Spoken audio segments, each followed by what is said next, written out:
اصل میں قرآن میں جو پردہ لیا جاتا ہے دو الفاظ سے لیا جاتا ہے، ایک ہے غزز لفظ ہے جس سے یغزوزنا بنا ہے، اور دوسرا حجاب ہے جس سے پردہ لیا جاتا ہے۔ سورہ نور آیت نمبر 31 جہاں سے بات ہو رہی ہے، اور ان بصیرتوں کو اس طرح سے کم کرنا ہے، جھکانا ہے کہ کس طرح معاشرہ بنے گا۔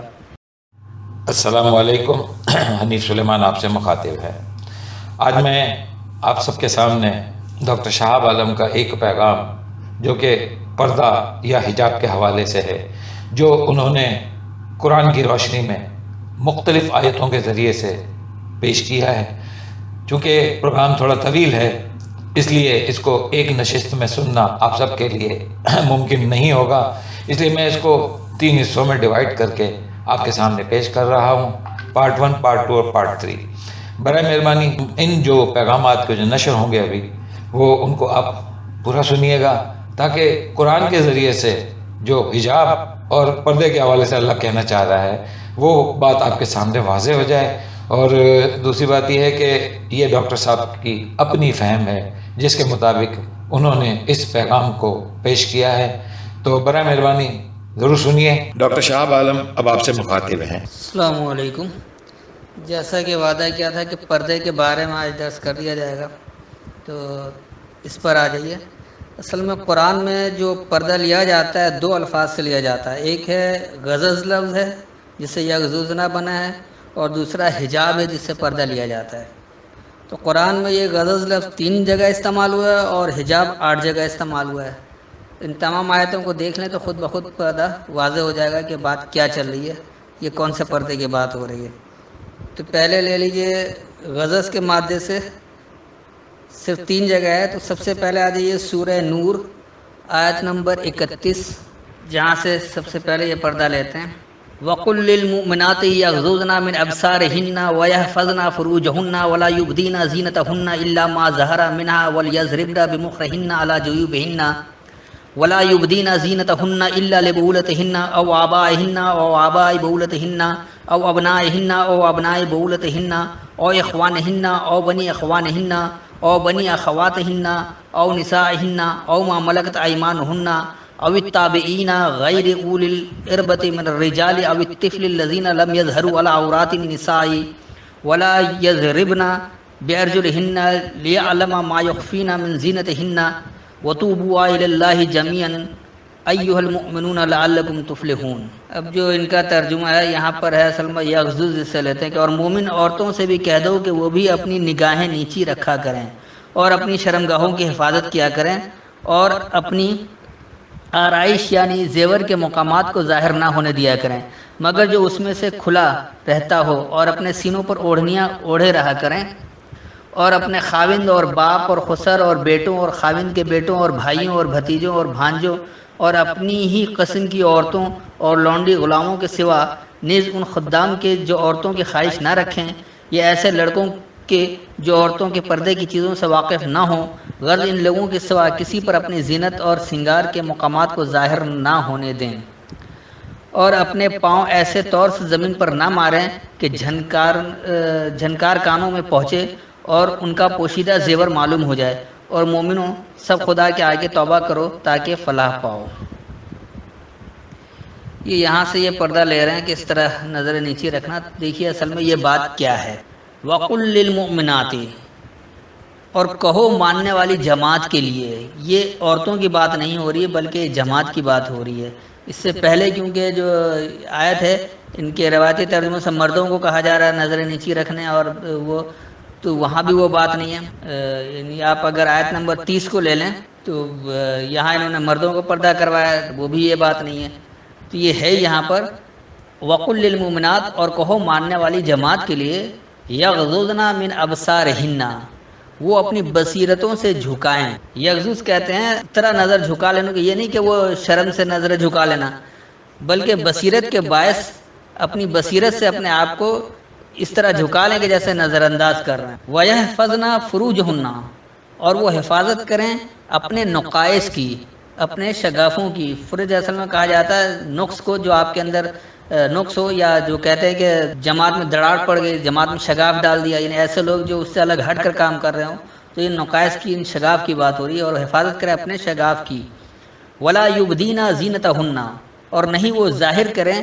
اپنی نمائش کو یا اپنی آرائش کو، یہ جو جماعت ہے وہ اپنی آرائش کو ظاہر نہ کریں، الا ما ظہر منہا، صرف جو اس سے غالب ہے، جو اس سے نمایاں ہے، وَلْيَضْرِبْنَ بِمُخْرِهِنَّ عَلَى جُيُوبِهِنَّ، اور وہ بیان کریں اپنے خمار کو اپنے گریبانوں پر،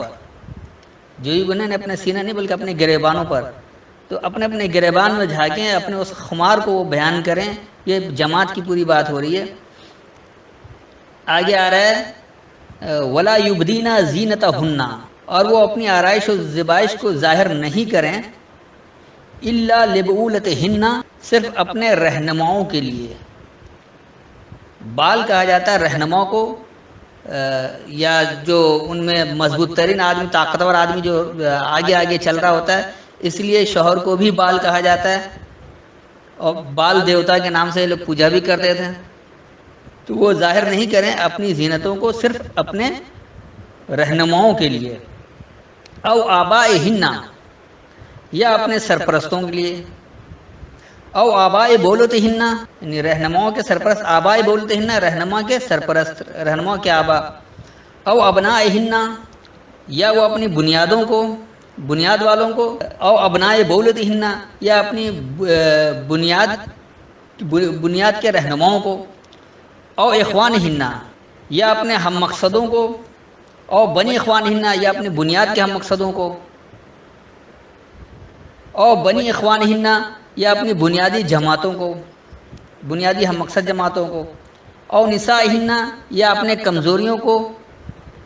او ما ملکت ایمانہن، یا جو ملکیت میں ہیں انہیں مانتے ہوئے، او التابعین، یا وہ اتباع کرنے والے، وہ پیچھے چلنے والے، غیر اولی الاربۃ من الرجال، جو مضبوطوں اور طفل میں سے علاوہ معاملات کی بصیرت والے ہیں، لم یظہروا علی عورات النساء، نہیں غالب ہوا یا نہیں نمایاں ہوا ہے ان پر کمزوری چھپانے پر، عورات کہتے ہیں چھپانے کو، اور نساء کمزور، تو کمزوری چھپانے پر جو ابھی ظاہر نہیں ہوئے ہیں، ولا یضربن، اور نہ وہ بیان کریں، بِأَرْجُلِهِنَّ، اپنی ان مضبوطیوں کو، لِيَعْلَمَ، یہ جاننے کے لیے، ما یخفین من زینتہن، جو مخفی ہے ان کی زینت سے، ان کی آرائش سے، وَتُوبُوا إِلَى اللَّهِ، اور متوجہ ہو جائیں اللہ کی طرف، جمیعاً، اکٹھے، یعنی سب کے سب، ایھا المؤمنون، اے ماننے والو، لعلکم تفلحون، تاکہ تم کامیاب ہو جاؤ۔ نہیں اب اس کا رواں ترجمہ اگر کر لیں تو ماننے والی جماعتوں کے لیے کہو یہ کہ وہ اپنی بصیرتوں سے جھکائیں اور نظر انداز کریں، اور اپنے شگافوں یعنی نقائص کی حفاظت کریں، وہی ان کے لیے فروغ دینا ہے۔ اور ماننے والی جماعتوں کے لیے کہو کہ وہ اپنی بصیرتوں سے نظر انداز کیا کریں، اور وہ اپنے نقائص کی حفاظت کیا کریں، اور وہ اپنی آرائش کو ظاہر نہیں کیا کریں، صرف جو اس سے نمایاں ہیں، اور وہ اپنے گریبانوں پر اپنے خمار کو بیان کریں، اور اپنی آرائش و زیبائش کو ظاہر نہیں کریں، صرف اپنے رہنماؤں کے لیے، یا اپنے سرپرستوں، یا اپنے رہنماؤں کے سرپرستوں، یا اپنے بنیاد والوں، یا اپنے رہنماؤں کے بنیاد والوں، یا اپنے ہم مقصدوں،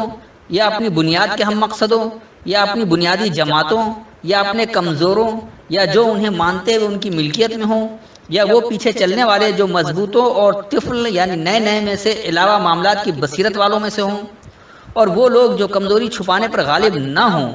اور وہ اپنی مضبوطیوں کو بیان نہیں کریں، یہ جاننے کے لیے جو انہیں اپنی آرائش و زبائش سے انہیں مخفی ہے یا ان پر چھپا ہوا ہے، اور وہ اللہ کی طرف سب کے سب اکٹھے متوجہ ہو جائیں، اے یہ ماننے والوں، تاکہ تم کامیاب ہو جاؤ۔ تو یہ یعنی اسے مروجہ پردے کی کوئی بات ہی نہیں ہے، یہ پورے جماعت کے اس کے حوالے سے بات ہو رہی ہے، اور ان بصیرتوں کو اس طرح سے کم کرنا ہے، جھکانا ہے کہ کس طرح معاشرہ بنے گا۔ اچھا اب آ جائیے جو اسی مادے سے دوسرا لفظ ہے، وہ ہے سورہ لقمان، اور آیت نمبر 19 یعنی 31 کی 19، یہاں پر وغضض آیا ہے اسی غضض کے مادے سے، تو یہ دیکھ لیں، وقصد فی مشیک وغضض من صوتک ان انکر الاصوات لصوت الحمیر۔ یہاں ان کا اپنے جو فتح محمد جلندری صاحب کا ترجمہ ہے کہ اور اپنی چال میں اعتدال کیے رہنا، اور بولتے وقت آواز نیچی رکھنا، کیونکہ اونچی آواز گدھوں کی سی ہے، اور کچھ شک نہیں کہ سب سے بری آواز گدھوں کی ہے۔ اب دیکھیے کہ یہ کیا ہے، وقصد فی مشیک، اور ارادہ کرو یعنی قصد کرو فی میں مشی کا اپنی رہنمائی میں، وغضض اور روکو یا نیچے رکھو، من صوتی کا اپنی آواز میں سے، ان انکر الاصوات بے شک جو خوب اجنبیت والی آوازیں ہیں، لصوت الحمیر تو ضرور وہ سرخی والی آواز ہے یعنی غصے والی آواز ہے۔ حمر کہتے ہیں سرخ کو، حمیر تو جو سرخی سے آواز نکلے یعنی غصے میں جو آدمی لال سرخ ہو جاتا ہے اس سے جو آواز، تو غصے والی آواز کو برا کہا گیا ہے۔ یہاں بھی کسی گدھے وغیرہ کی کوئی بات نہیں ہے۔ تو اس کا جو وہ رواں ترجمہ بن گیا کہ اور تم رہنمائی حاصل کرنے میں ارادہ کرو اور رد کر دو یا پست کرو اپنی آواز کو یا نیچی کر لو اپنی آواز کو، بے شک غصے کی سرخی والی جو آواز ہے وہ ناپسندیدہ آوازوں میں سے ہے۔ اچھا، اب اسی مادے سے تیسرا جو لفظ آیا ہے یعنی سورہ حجرات آیت نمبر 3، یہاں پر یغضون یہ اس مادے سے ہے، غضض سے، ان الذین یغضون اصواتهم عند رسول اللہ اولئک الذین امتحن اللہ قلوبهم للتقوی لهم مغفرۃ واجر عظیم۔ جو لوگ پیغمبر خدا کے سامنے دبی آواز سے بولتے ہیں، خدا نے ان کے دل تقوی کے لیے آزما لیے ہیں، ان کے لیے بخشش اور اجر عظیم ہے۔ اب دیکھیے یہ کیا ہے، ان الذین یغضون اصواتهم، بے شک جو لوگ پست رکھتے ہیں اپنی آوازوں کو، عند رسول اللہ، اللہ کے پیغام دینے والے کے نزدیک، اولئک الذین، یہی وہ لوگ ہیں جو لوگ، امتحن اللہ قلوبہم، نے امتحان لیا اللہ نے ان کے پلٹنے کا، للتقوی، پابندی اختیار کرنے کے لیے، لہم مغفرۃ واجر عظیم، اور ان کے لیے حفاظت اور انتہائی اجر ہے۔ تو یہ جو اس کا رواں ترجمہ بن گیا وہ ہو گیا، بے شک جو لوگ اپنی آوازوں کو اللہ کا پیغام دینے والے کے نزدیک پست یعنی نیچی رکھتے ہیں، یہی لوگ ہیں اللہ نے ان کے پلٹنے کو پابند کر رہنے کے لیے امتحان میں ڈالا ہے تاکہ اس سے اس کی کیفیت معلوم ہو، ان کے لیے حفاظت اور انتہائی اجر ہے۔ تو یہ تھا غضض کے مادے سے لفظ۔ آج کا پیغام یہیں روکتا ہوں، اور یہ پارٹ 1 تھا۔ اب اگلا پیغام پارٹ 2 کے حساب سے آپ کے سامنے پھر پیش کروں گا اگلی نشست میں۔ سلام علیکم۔